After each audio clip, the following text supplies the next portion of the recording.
नमस्कार दोस्तों, स्वागत है आपका मेरे यूट्यूब चैनल धमाका जीके पर। दोस्तों आज मैं आपको करवाने जा रही हूँ पिनेकल एसएससी सामान्य अध्ययन की बुक के तीसरे एडिशन से भूगोल सेक्शन के टॉपिक वनस्पति, जलवायु और इंडस्ट्रीज उद्योग से संबंधित दिए गए मोस्ट इंपोर्टेंट प्रश्नों को। दोस्तों सभी प्रश्न आपकी प्रीवियस ईयर परीक्षाओं में पूछे गए प्रश्न हैं और आगे भी आपकी होने वाली परीक्षाओं में इनमें से प्रश्न आपसे पूछे जा सकते हैं, इसलिए आप इन प्रश्नों की वीडियो को पूरा जरूर देखें। और वीडियो में दिए गया कंटेंट पसंद आए तो प्लीज वीडियो को लाइक और शेयर जरूर करें और मेरे यूट्यूब चैनल धमाका जीके को सब्सक्राइब जरूर करें, जिससे आगे भी आपको मेरी एग्जाम रिलेटेड वीडियो मिलते रहे। चलिए दोस्तों हम वीडियो शुरू करते हैं। दोस्तों अभी तक हम भूगोल सेक्शन के कुल 9 टॉपिक में 359 प्रश्नों को कवर कर चुके हैं और दोस्तों ये हमारा 10वां टॉपिक है वनस्पति। और दोस्तों इसमें हमारे प्रश्न शुरू हो रहे हैं 360 प्रश्न से। 40 डिग्री और 60 डिग्री के बीच भूमध्य रेखा के उत्तर और दक्षिण में किस प्रकार के वन पाए जाते हैं, जहां वर्ष में 500 से 1500 मिलीमीटर के बीच अधिकतम वर्षा होती है। 40 डिग्री और 60 डिग्री के बीच भूमध्य रेखा के उत्तर और दक्षिण में किस प्रकार के वन पाए जाते हैं, जहां वर्ष में 500 से 1500 मिलीमीटर के बीच अधिकतम वर्षा होती है। दोस्तों आंसर है इसका समशीतोष्ण पर्णपाती वन। समशीतोष्ण पर्णपाती वन। समशीतोष्ण पर्णपाती वन भूमध्य रेखा के उत्तर और दक्षिण में 40 डिग्री और 60 डिग्री के बीच पाए जाते हैं, जहां एक वर्ष में 500 से 1500 मिलीमीटर के बीच वर्षा होती है। टैगा वन ठंडे उपनगरीय क्षेत्र का जंगल है। टैगा वन ठंडे उपनगरीय क्षेत्र का जंगल है। शंकुधारी वन में ज्यादातर शंकुधारी होते हैं, जो पेड़ हैं जो पत्तियों के बजाय सुइयों और फूलों के बजाय शंकु उगाते हैं। भूमध्य सागरीय वन और झाड़ियों में गर्म और शुष्क ग्रीष्म काल की विशेषता होती है, जबकि सर्दियां ठंडी और नम होती है। 361वां प्रश्न है, निम्नलिखित में से कौन सा एक प्रकार का बड़ा भूरा समुद्री शैवाल है जो दुनिया भर में तटीय मोर्चों के पास उतले पोषक तत्वों से भरपूर खारे पानी में उगता है। दोस्तों आंसर है इसका केल्प। आंसर दोस्तों इसका केल्प। केल्प एक प्रकार का बड़ा भूरा और समुद्री शैवाल है। केल्प एक प्रकार का बड़ा भूरा और समुद्री शैवाल है जो दुनिया भर के तटीय मोर्चों के पास उतले पोषक तत्वों से भरपूर खारे पानी में उगता है। समुद्री घास एकमात्र फूल वाले पौधे हैं। समुद्री घास एकमात्र फूल वाले पौधे हैं जो समुद्री वातावरण में उगते हैं। कोरल जाति के एंथोजोआ वर्ग के भीतर समुद्री अकशेरुकी प्राणी है। उत्तरी मध्य हिमालय पर्वत श्रृंखला 1801 से 3001 मिलीमीटर और दक्षिणी नीलगिरी उच्च पर्वत श्रृंखलाओं में किस प्रकार के जो पेड़ हैं वो पाए जाते हैं। उत्तरी मध्य हिमालय पर्वत श्रृंखला 1801 से 3001 मीटर और दक्षिणी नीलगिरी उच्च पर्वत श्रृंखलाओं में किस प्रकार के पेड़ पाए जाते हैं। दोस्तों आंसर है इसका ओक और जूनिपर मेपल। ओक जूनिपर और मेपल। ओक जूनिपर्स मेपल जो है ये दोस्तों ये उत्तरी मध्य हिमालय श्रृंखला और दक्षिणी नीलगिरी उच्च पर्वत श्रृंखलाओं में जो है ये पाए जाते हैं। ओक जूनिपर्स और मेपल। कुसुम, अर्जुन, शहतूत, सागौन, साल, पीपल ये सभी जो है दोस्तों ये उष्ण कटिबंधीय पर्णपाती वन है और प्रायद्वीपीय पठार और बिहार और उत्तर प्रदेश के मैदानी इलाकों में पाए जाते हैं। कुसुम, अर्जुन, शहतूत, सागौन, साल, पीपल ये सभी जो है दोस्तों ये उष्ण कटिबंधीय पर्णपाती वन है और ये सभी जो है ये प्रायद्वीपीय पठार और बिहार उत्तर प्रदेश के मैदानी इलाकों में पाए जाते हैं। शीशम, मोहगनी, बांस उष्ण कटिबंधीय सदाबहार वन है और पश्चिमी घाट और ओडिशा और अंडमान और निकोबार द्वीप समूह के कुछ हिस्सों में ये पाए जाते हैं। चंदन की लकड़ी भारत में किस प्रकार के वनों में पाई जाती है। चंदन की लकड़ी भारत में किस प्रकार के वनों में पाई जाती है। दोस्तों आंसर है इसका उष्णकटिबंधीय पर्णपाती वनों में। उष्णकटिबंधीय वनपाती वनों में। पर्णपाती वनों में। उष्णकटिबंधीय पर्णपाती वन जो कि मानसून वन जो है होते हैं, इनको जो मध्यम आर्द्रता, औसत तापमान और वर्षा 70 से 200 सेंटीमीटर की आवश्यकता होती है। उष्णकटिबंधीय पर्णपाती वन को मध्यम आर्द्रता, औसत तापमान और वर्षा 70 से 200 सेंटीमीटर की आवश्यकता होती है। प्रमुख राज्य जहाँ ये वन पाए जाते हैं वे हैं मध्य प्रदेश, उत्तर प्रदेश, छत्तीसगढ़, उड़ीसा और महाराष्ट्र के कुछ भाग। सागौन, साल, शीशम, हुर्रा, महुआ, आंवला, सेमूल, कुसुम, चंदन, तेंदू, पलास, अमलतास, बेल, खीर, एक्सलवुड आदि पाए जाने वाले पेड़ों के ये उदाहरण है। अगला प्रश्न है दोस्तों 364वां प्रश्न, पूर्वी उत्तर अमेरिका, पश्चिमी यूरोप और पूर्वोत्तर एशिया में किस प्रकार का बायोम स्थित है। उत्तर अमेरिका यानी कि पूर्वी उत्तर अमेरिका, पश्चिमी यूरोप और पूर्वोत्तर एशिया में किस प्रकार का बायोम स्थित है। दोस्तों आंसर है इसका पर्णपाती वन बायोम, पर्णपाती वन बायोम। पर्णपाती वन बायोम यह बायोम सभी चारों मौसमों का अनुभव कराता है। इन वनों को पेड़ों की ऊंचाई के आधार पर 5 क्षेत्रों में विभाजित किया गया है। इस बायोम में मिट्टी विशेष रूप से उपजाऊ और पोषक तत्वों से भरपूर होती है और उत्तरी अमेरिका, कनाडा, संयुक्त राज्य अमेरिका और मेक्सिको में ये स्थित है। उत्तरी अमेरिका जिसमें आते हैं आपको दोस्तों कनाडा, संयुक्त राज्य अमेरिका और मेक्सिको, इन सब में दोस्तों ये स्थित है पर्णपाती वन बायोम। यूरोप और एशिया के पश्चिमी क्षेत्र जिनमें है दोस्तों जापान, चीन, उत्तर कोरिया, दक्षिण कोरिया और रूस के कुछ हिस्से, इनमें ये स्थित है। अगला प्रश्न है, भारत के जिन क्षेत्रों में 70 सेंटीमीटर से कम वर्षा होती है वहां झाड़ियों और छोटे झाड़ झंखाड़ों वाले किस प्रकार के वन पाए जाते हैं? भारत के जिन क्षेत्रों में 70 सेंटीमीटर से कम वर्षा होती है वहां झाड़ियों और छोटे झाड़ झंखाड़ों में किस प्रकार के जो वन है वो पाए जाते हैं? झाड़ झंखाड़ों वाले जो है किस प्रकार के वन पाए जाते हैं? तो इसका उष्णकटिबंधीय कांटेदार वन, उष्णकटिबंधीय कांटेदार वन। उष्णकटिबंधीय कांटेदार वन पानी की कमी को कम करने के लिए इनके पत्ते कांटों के रूप में होते हैं। उदाहरण के लिए कैक्टस, केर, बबूल और कीकर। ये वन राजस्थान, पंजाब, हरियाणा, पश्चिमी घाट के पूर्वी ढलान और गुजरात राज्यों में पाए जाते हैं। 366वां प्रश्न दोस्तों में दिया गया है, कांटेदार झाड़ियों के शुष्क क्षेत्रों में कांटों वाले कैक्टस वनस्पति किस राज्य में पाई जाती है? कांटेदार झाड़ियों के शुष्क क्षेत्रों में कांटों वाली कैक्टस वनस्पति किस राज्य में पाई जाती है? दोस्तों आंसर है इसका राजस्थान राज्य में। कैक्टस ज्यादातर भारत के शुष्क क्षेत्र राजस्थान और गुजरात में पाए जाते हैं। कैक्टस में आमतौर पर मोटे शाकाहारी या फिर लकड़ी के क्लोरोफिल युक्त तने होते हैं।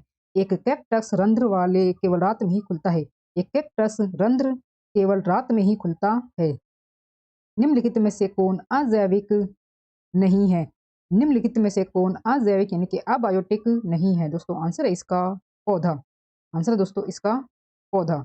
अजैविक कारकों के सामान्य उदाहरण हैं हवा, वर्षा, आर्द्रता, तापमान, मिट्टी की संरचना, लवणता। पानी में जिसे नमक की सांद्रता हम कहते हैं, लवणता जिसे पानी में हम नमक की सांद्रता को हम कहते हैं कि कितनी जो है नमक की उसमें डेंसिटी है, कितना वो घुला हुआ है नमक जो है। विकिरण, प्रदूषण, ये सभी दोस्तों हैं अजैविक कारक। और जैविक कारकों के उदाहरणों में है कोई भी जानवर, पौधे, पेड़, घास, बैक्टीरिया, काई या मोल्ड, ये सभी शामिल है। ये जैविक कारक हैं दोस्तों। ये सभी अजैविक कारक हैं। हवा, वर्षा, आर्द्रता, तापमान, मिट्टी की संरचना और लवणता, विकिरण, प्रदूषण, जो आपको एक पारिस्थितिकी तंत्र में मिल सकते हैं। निम्न में से कौन सा भूक्षरण का सबसे कम दिखाई देने वाला रूप है?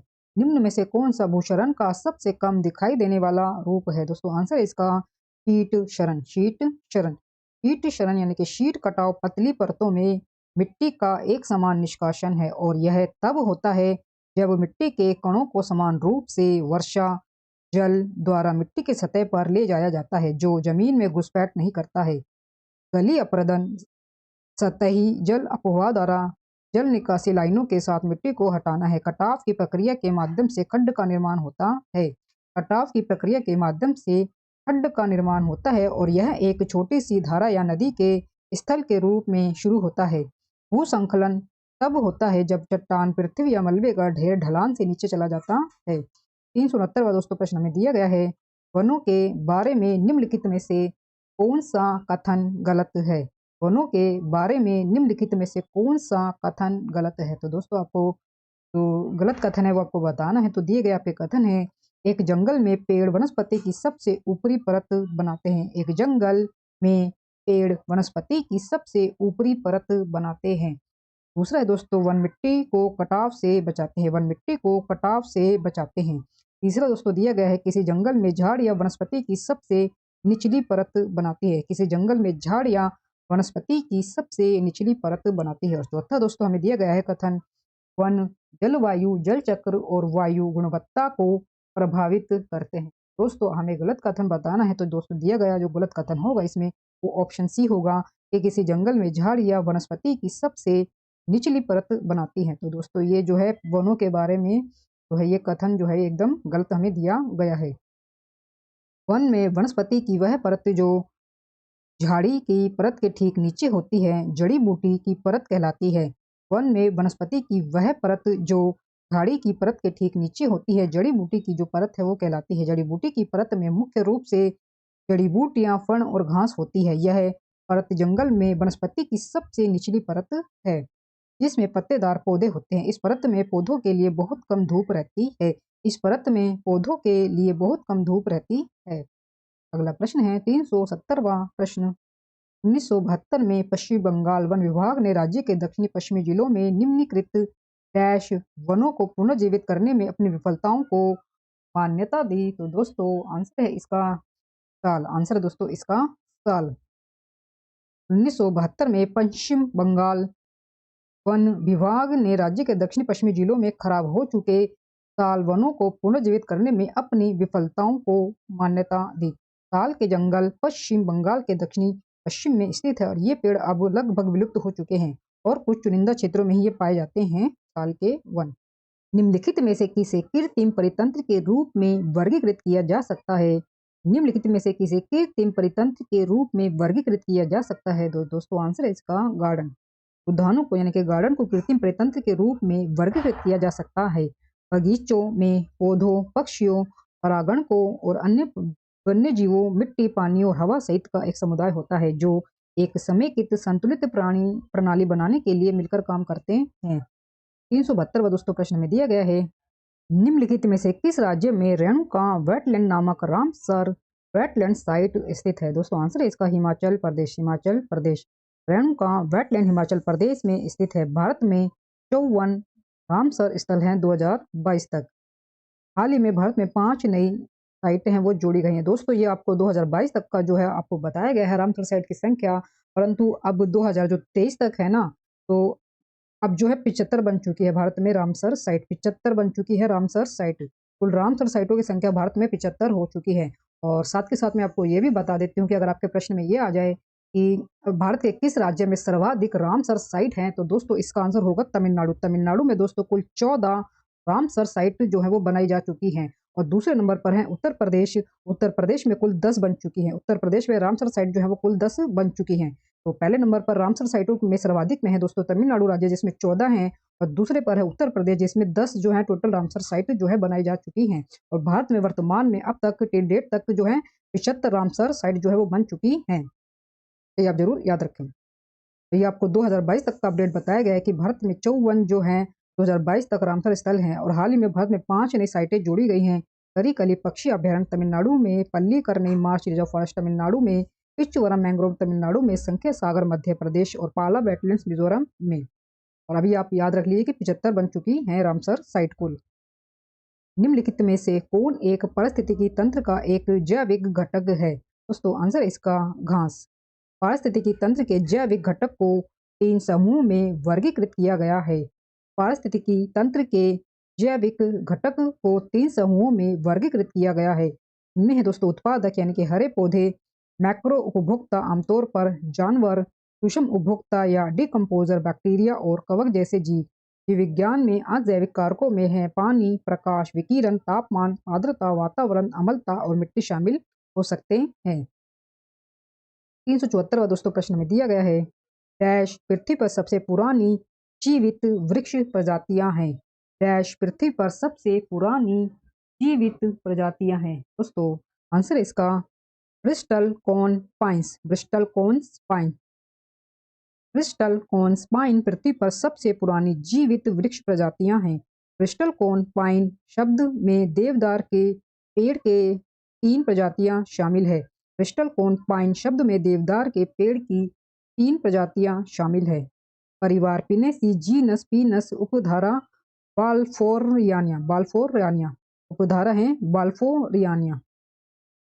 चंदन किस प्रकार के जंगलों में उगता है? चंदन जो है दोस्तों वो किस प्रकार के जंगलों में उगता है? दोस्तों आंसर है इसका उष्णकटिबंधीय पर्णपाती वनों के जंगल में। उष्णकटिबंधीय पर्णपाती टाइप के जो जंगल होते हैं दोस्तों उसमें जो है वो चंदन उगता है। चंदन उष्णकटिबंधीय पर्णपाती जंगलों में उगता है।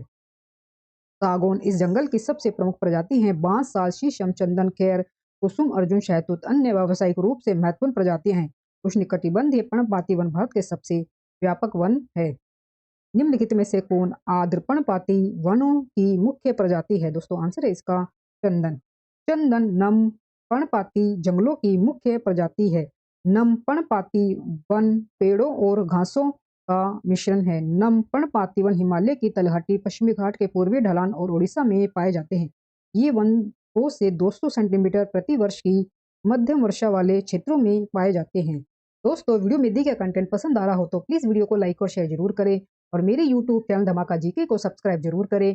इससे आगे भी आपको मेरी एग्जाम रिलेटेड वीडियो मिलते रहे। चलिए दोस्तों, हम आगे बढ़ते हैं। 377वां प्रश्न में दिया गया है, ओरिंगा एक सुंदर डैश जंगल है जहां गोदावरी बंगाल की खाड़ी के अपप्रवाही जल में मिलती है। दोस्तों, आंसर है इसका मैंग्रोव। आंसर है दोस्तों इसका मैंग्रोव। ओरिंगा वन्य जीव अभयारण्य आंध्र प्रदेश में स्थित एक वन्य जीव अभयारण्य और मुहाना है। ओरिंगा वन्य जीव अभयारण्य आंध्र प्रदेश में स्थित एक वन्य जीव अभयारण्य और मुहाना है। ये 24 मैंग्रोव वृक्ष प्रजातियों और 120 से अधिक पक्षी प्रजातियों के साथ मैंग्रोव वनों का दूसरा सबसे बड़ा खंड है। ये गंभीर रूप से लुप्त प्राय सफेद पीठ वाले गिद्ध और लंबे बिल वाले गिद्ध का घर है। वेल्स घास के मैदान संबंधित हैं। वेल्स घास के मैदान संबंधित हैं। अफ्रीका से दक्षिण अफ्रीका के समशीतोष्ण घास के मैदानों को वेल्ड के रूप में जाना जाता है। दक्षिण अफ्रीका के समशीतोष्ण घास के मैदानों को वेल्ड के रूप में जाना जाता है। वेल्ड एक समतल क्षेत्र है जो घास या कम झाड़ से ढका होता है। अगला प्रश्न है, किस जंगल को मानसून वन के रूप में भी जाना जाता है? किसी जंगल को मानसून वन के रूप में भी जाना जाता है। तो दोस्तों, इसका उष्णकटिबंधीय पर्णपाती वन को उष्णकटिबंधीय पर्णपाती वनों को मानसून वन कहा जाता है। उष्णकटिबंधीय पर्णपाती वनों को मानसून वन कहा जाता है क्योंकि इन वनों के पेड़ शुष्क मौसम के दौरान अपने पत्ते गिराते हैं और मानसून के दौरान फिर से उगाते हैं। भारत में जैव विविधता हॉटस्पॉट क्षेत्र कौन से हैं? भारत में जैव विविधता हॉटस्पॉट क्षेत्र कौन से हैं? दोस्तों, आंसर इसका पश्चिमी घाट। पश्चिमी घाट हैं, उत्तर पूर्व भारत हैं और सुंदरवन। ये आपके तीनों ही दोस्तों जैव विविधता हॉटस्पॉट वाले क्षेत्र यानी कि ए, बी और सी तीनों ही हैं। जैव विविधता को एक विशेष आवास में पौधों और जानवरों की प्रजातियों की भिन्नता के रूप में जाना जाता है। प्रजाति समरूपता और प्रजातियों की समृद्धि जैव विविधता के प्रमुख घटक हैं। जैव विविधता हॉटस्पॉट वे क्षेत्र है जो अपनी उच्च प्रजातियों की समृद्धि और स्थानिकता के लिए जाने जाते हैं। भारत में मुख्य रूप से 4 जैव विविधता हॉटस्पॉट हैं। भारत में मुख्य रूप से 4 जैव विविधता हॉटस्पॉट हैं।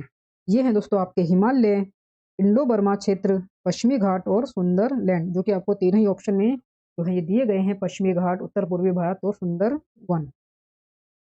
381वां दोस्तों प्रश्न में दिया गया है, दृढ़ लकड़ी के पेड़ जैसे कि साल, टीक, नीम और शीशम जिन्हें फर्नीचर, परिवहन और निर्माण कार्यों में प्रयोग किया जाता है, किन जंगलों में पाए जाते हैं? ये किन जंगलों में जो है ये पाए जाते हैं?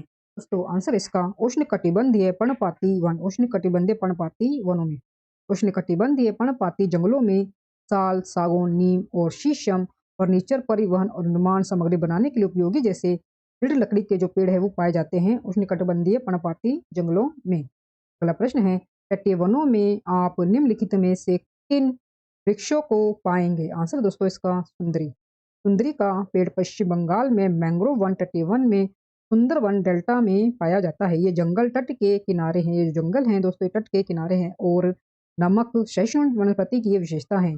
चिनार पर्णपाती वृक्ष अब उष्णकटिबंधीय सदाबहार वन और सरु शंकुधारी वृक्ष के जो है ये टाइप हैं। निम्नलिखित में से कौन सी भारत के उष्णकटिबंधीय पर्णपाती वनों में पाई जाने वाली सबसे मुख्य वृक्ष प्रजाति है? निम्नलिखित में से कौन सी भारत के उष्णकटिबंधीय पर्णपाती वनों में पाई जाने वाली सबसे मुख्य वृक्ष प्रजाति है? आंसर है दोस्तों इसका चीड़ का वृक्ष। दोस्तों, आंसर है इसका चीड़ का वृक्ष। सागौन, साल, पीपल और नीम भारत के उष्णकटिबंधीय पर्णपाती वनों में पाए जाने वाले पेड़ों की सबसे प्रमुख प्रजाति है। नारियल के पेड़, मैंग्रोव वन, देवदार, शंकुधारी पेड़ और रबड़ सदाबहार पेड़ है। क्षेत्रफल के अनुसार भारत में किस राज्य में सबसे बड़ा वन क्षेत्र है? क्षेत्रफल के अनुसार भारत में किस राज्य में सबसे बड़ा वन क्षेत्र है? आंसर है दोस्तों इसका मध्य प्रदेश राज्य में। क्षेत्रफल के हिसाब से मध्य प्रदेश में देश का सबसे बड़ा वन क्षेत्र है। इसके बाद अरुणाचल प्रदेश, छत्तीसगढ़, उड़ीसा और महाराष्ट्र है। अरुणाचल प्रदेश वन क्षेत्र का अधिकतम प्रतिशत 79.63% वाला जो है राज्य है। शुष्क वन अनुसंधान संस्थान डैश में स्थित है। दोस्तों आंसर है इसका जोधपुर। शुष्क वन अनुसंधान संस्थान जोधपुर राजस्थान भारत में स्थित एक शोध संस्थान है। शुष्क वन अनुसंधान संस्थान जोधपुर राजस्थान भारत में स्थित एक शोध संस्थान है। यह भारतीय वन की अनुसंधान और शिक्षा परिषद पर्यावरण और वन मंत्रालय के तहत कार्य करता है। यह भारतीय वानिकी अनुसंधान और शिक्षा परिषद पर्यावरण और वन मंत्रालय के तहत काम करता है। 386वां दोस्तों में प्रश्न दिया गया है, भारत के वन राज्य रिपोर्ट 2017 के अनुसार निम्नलिखित में से किस राज्य में अपने क्षेत्र के संबंध में वन का अधिकतम प्रतिशत है। आंसर है इसका मिजोरम राज्य में।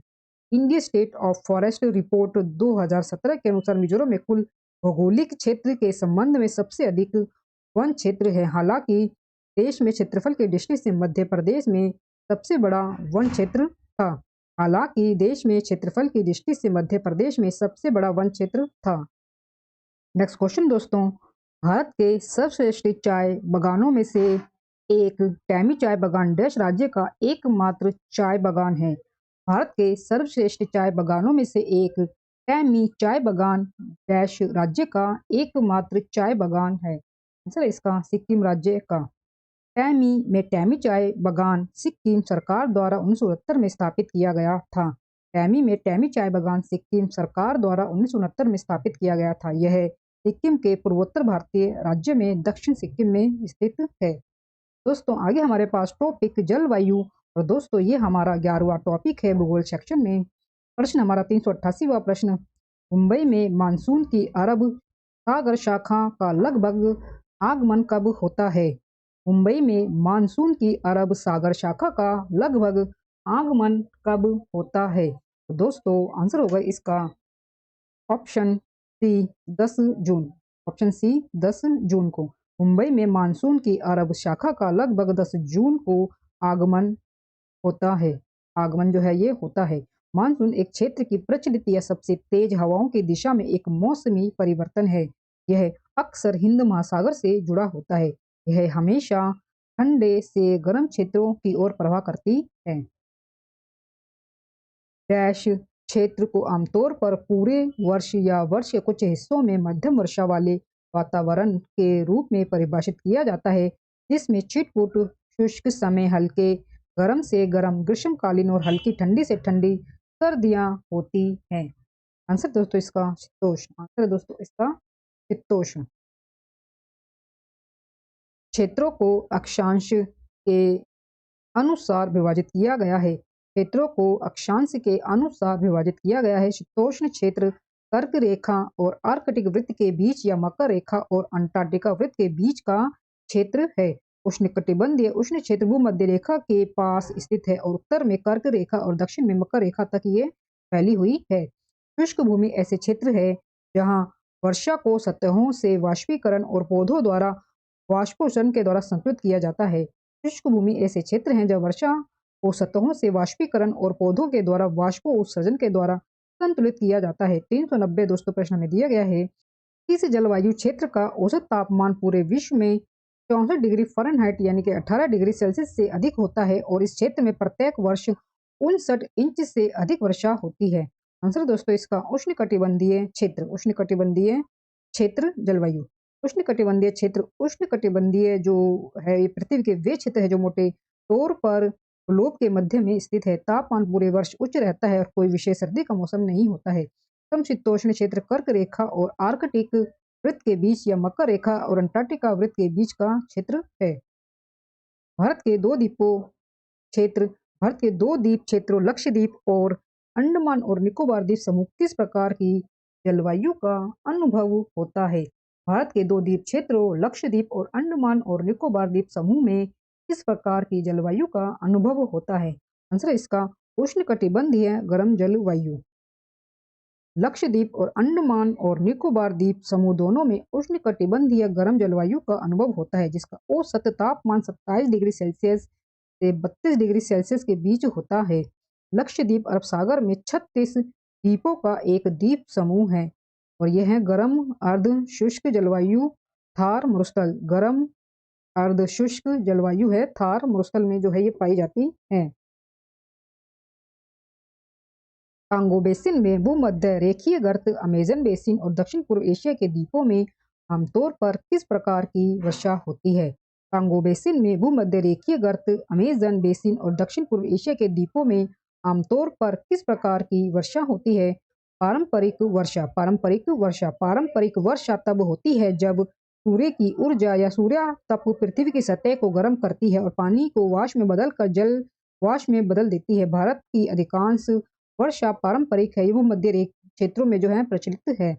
भौगोलिक वर्षा तब होती है जब एक पर्वत की तरह स्थलाकृतिक बाधा क्षैतिज रूप से हवा की गति के मार्ग को अवरुद्ध करती है। वाताग्र फ्रंटल वर्षा गर्म और ठंडी वायु द्रव्यमान के बीच संपर्क क्षेत्र के साथ होती है।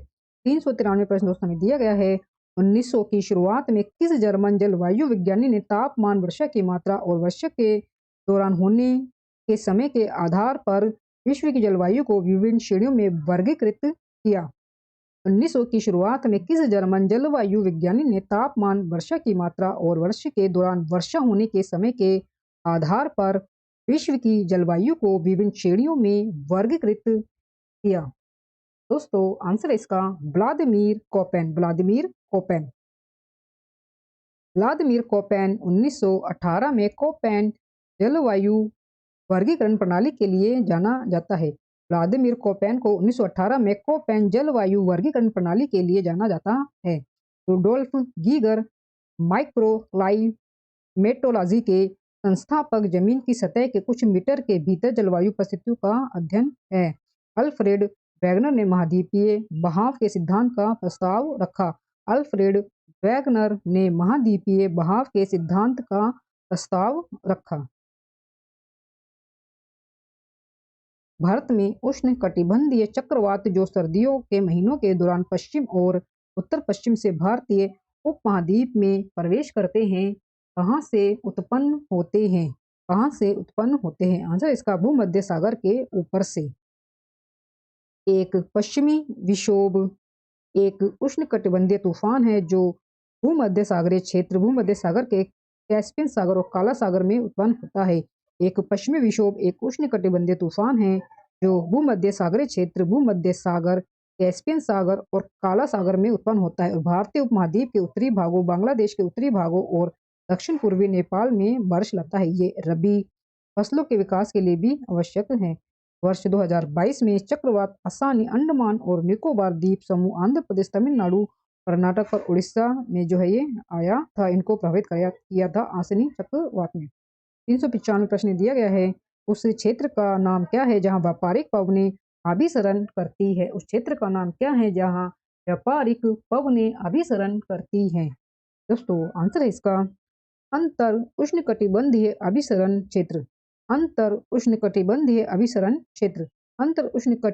अभिसरण क्षेत्र डोलड्रम्स पृथ्वी के चारों ओर कम दबाव का एक बैंड है जो आमतौर पर भूमध्य रेखा के पास स्थित होता है। यह वह स्थान है जहां उत्तरी गोलार्ध में उत्तर पूर्वी हवाएं दक्षिणी गोलार्ध से दक्षिण पूर्वी हवाओं के साथ मिलती हैं। कोपेन की जलवायु वर्गीकरण योजना के अनुसार शुष्क जलवायु को अर्धशुष्क क्षेत्रों के लिए बड़े अक्षर SES टेपी और डैश क्षेत्र के लिए W का उपयोग करके उपविभाजित किया जाता है। दोस्तों आंसर है इसका रेगिस्तान।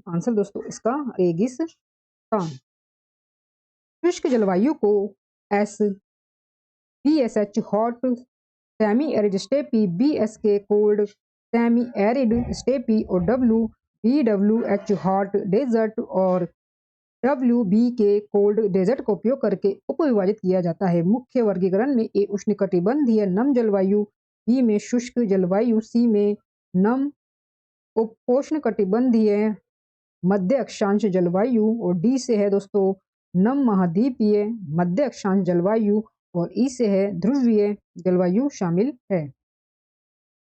गुजरात के दक्षिण भाग, पूर्वी तमिलनाडु, ओडिशा, झारखंड, बिहार और पूर्वी मध्य प्रदेश को कवर करने वाले पूर्वोत्तर प्रायद्वीप जैसे क्षेत्रों में डैश के बीच वर्षा होती है। आंसर है इसका 100 से 200 सेंटीमीटर के बीच।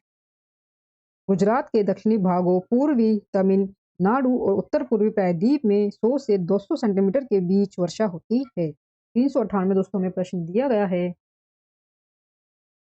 डैश पेड़ की वृद्धि विशेषताओं विशेष रूप से विकास के छल्ले के विश्लेषण द्वारा पिछले जलवायु और जलवायु घटनाओं के रिकॉर्ड के निर्माण से संबंधित है। दोस्तों आंसर है इसका डेंड्रोक्लाइमेटोलॉजी। डेंड्रोक्लाइमेटोलॉजी डेंड्रोक्लाइमेटोलॉजी पेड़ की वृद्धि विशेषताओं विशेष रूप से विकास के छल्ले के विश्लेषण द्वारा पिछले जलवायु और जलवायु घटनाओं के रिकॉर्ड बनाने से संबंधित है। बायोक्लाइमेटोलॉजी बायोमेटेरियोलॉजी जलवायु, मौसम और जीवित जीवों के बीच संबंधों का अध्ययन है। ऐतिहासिक जलवायु विज्ञान होमोनिड्स के उद्भव से लेकर आज तक जलवायु में ऐतिहासिक परिवर्तनों और सभ्यता पर उनके प्रभाव का अध्ययन है।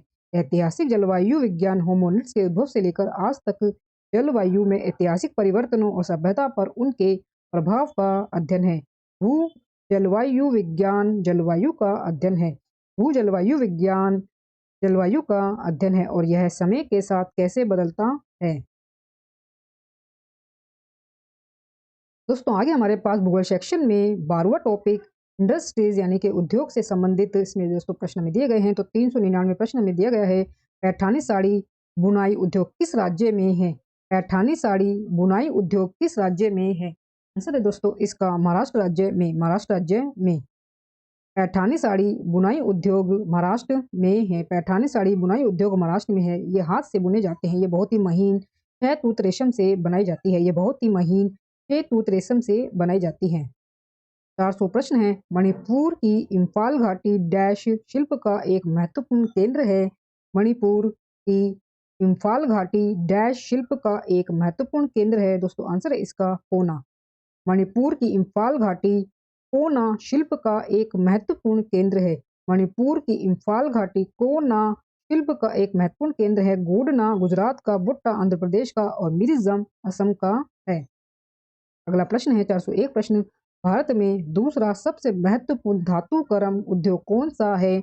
एल्यूमिनियम। दोस्तों आंसर है इसका एल्यूमिनियम। भारत में लोहा और इस्पात उद्योग के बाद एल्यूमिनियम दूसरा सबसे महत्वपूर्ण धातुकर्म उद्योग है।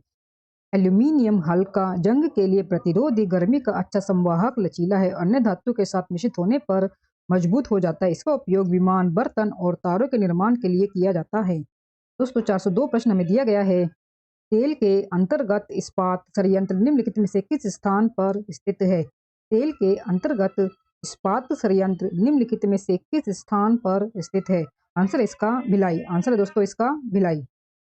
तेल के तहत स्टील प्लांट भिलाई में स्थित है। तेल के तहत जो है वो स्टील प्लांट जो है वो आपका दोस्तों भिलाई में स्थित है। Steel authority of India limited यानी कि सेल नई दिल्ली भारत में स्थित एक सरकारी स्वामित्व वाली स्टील उत्पादक है। सेल भिलाई, राउरकेला, दुर्गापुर, बोकारो और बर्नपुर आसनसोल में 5 एकीकृत इस्पात संयंत्रों और सेलम, दुर्गापुर और भद्रावती में 3 विशेष इस्पात संयंत्रों का संचालन और मालिक है। इन 403 प्रश्न दोस्तों में दिया गया है, निम्न में से किस उद्योग को भारत के 8 मुख्य उद्योगों में शामिल नहीं किया जाता है। निम्न में से किस उद्योग को भारत के 8 मुख्य उद्योगों में शामिल नहीं किया जाता है। आंसर है दोस्तों इसका कपास। 8 प्रमुख उद्योग हैं दोस्तों, बिजली, स्टील, रिफाइनरी उत्पाद, कच्चा तेल, कोयला, सीमेंट, प्राकृतिक गैस और उर्वरक है। इसलिए कपास जो है वो 8 कोर उद्योगों का हिस्सा नहीं है। इसलिए जो कपास है वो 8 कोर यानी कि बुनियादी उद्योगों का हिस्सा नहीं है। 404 प्रश्न दोस्तों में दिया गया है, भारत में स्वदेशी रूप से निर्मित प्रथम परमाणु ऊर्जा संयंत्र कहाँ स्थित है। भारत में स्वदेशी रूप से निर्मित प्रथम परमाणु ऊर्जा संयंत्र कहाँ स्थित है। आंसर दोस्तों इसका कल्पकम। भारत में पहला स्वदेश निर्मित परमाणु ऊर्जा केंद्र कल्पकम है। कल्पकम में मद्रास चेन्नई परमाणु ऊर्जा स्टेशन चेन्नई शहर के 30 किलोमीटर के भीतर स्थित है। दोस्तों ये हमारा अंतिम प्रश्न है 405 प्रश्न। पंचवर्षीय योजना के तहत राउरकेला, भिलाई और दुर्गापुर के इस्पात संयंत्र स्थापित किए गए थे। पंचवर्षीय योजना के तहत राउरकेला, भिलाई और दुर्गापुर के इस्पात संयंत्र स्थापित किए गए थे। आंसर दोस्तों इसका दूसरा यानी कि दूसरी पंचवर्षीय योजना के तहत।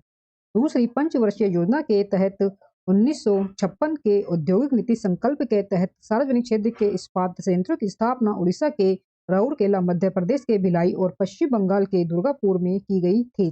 दूसरी पंचवर्षीय योजना के तहत 1956 के औद्योगिक नीति संकल्प के तहत सार्वजनिक क्षेत्र के इस्पात संयंत्रों की स्थापना उड़ीसा के राउरकेला, मध्य प्रदेश के भिलाई और पश्चिम बंगाल के दुर्गापुर में की गई थी। दोस्तों, इसी अंतिम प्रश्न के साथ भूगोल सेक्शन के टॉपिक वनस्पति, जलवायु और इंडस्ट्रीज यानी कि उद्योग से संबंधित दिए गए मोस्ट इंपोर्टेंट प्रश्न हमारे पूरे होते हैं। दोस्तों, वीडियो में दिए गए कंटेंट पसंद आया हो तो प्लीज वीडियो को लाइक और शेयर जरूर करें और मेरे यूट्यूब चैनल धमाका जीके को सब्सक्राइब जरूर करें, जिससे आगे भी आपको मेरी एग्जाम रिलेटेड वीडियो मिलते रहे। दोस्तों, मिलते हैं नेक्स्ट वीडियो में टॉपिक के साथ, तब तक के लिए धन्यवाद।